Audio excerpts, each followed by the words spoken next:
Hello, I'm Mack the Maker. Welcome to another edition of Mack's Hacks.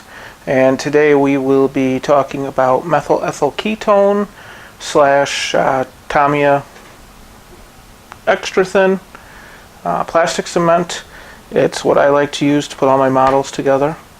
I usually start off with, or I recommend people to start off with, buying this bottle here of Tamiya extra thin cement.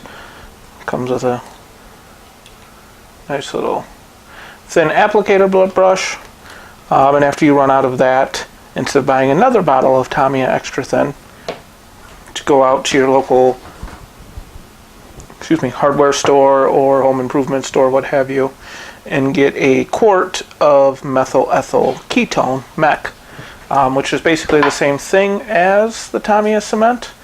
It's very, what they call hot, which means it's very quick to bond. So it's great if you've got a big multi-part assembly that you want to get set and get going.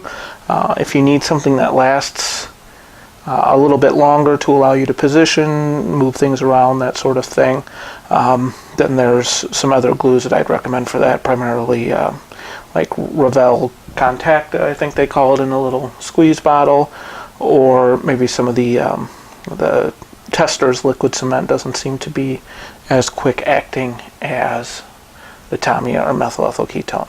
So just to show it off, we're gonna glue some of the my Tau Enforcer battle suit parts together here, and we're just doing looks like the collar assembly and the torso. So I'm just going to make sure I have this right, because once Mack's applied, it does not like to come off. So I'm just going to test fit that. Alright, looks good. Move that out of the way. And make sure my brush is wet, but you don't want too much spilling everywhere. And then I am just going to apply it on the seam here, and you're going to want to do it on both parts. I might have a little too much liquid on there, but that's okay. And this, like most plastic cements, it's a solvent. It does have a pretty strong smell to it, so I do recommend good ventilation.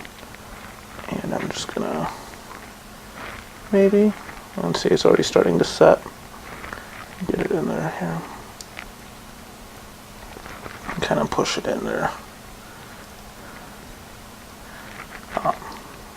So I do recommend proper ventilation. If you have a respirator mask, that's probably not a horrible idea either.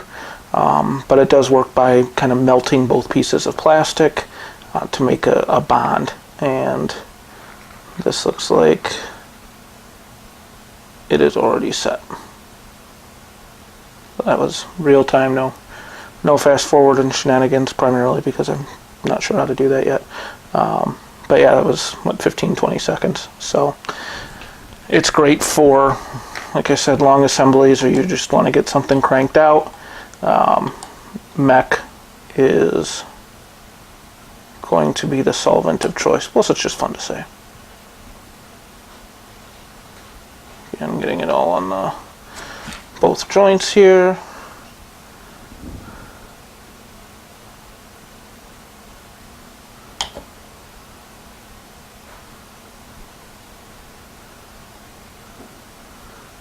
And it is okay if it, you wait a couple seconds to do it. In fact, that helps a little bit because it starts to melt into the plastic.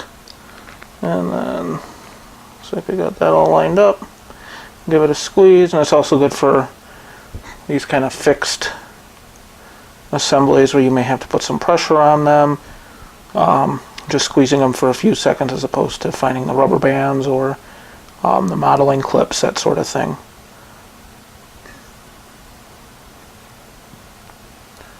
Go ahead and let go. And we're set. So that's Tamiya extra thin slash methyl ethyl ketone.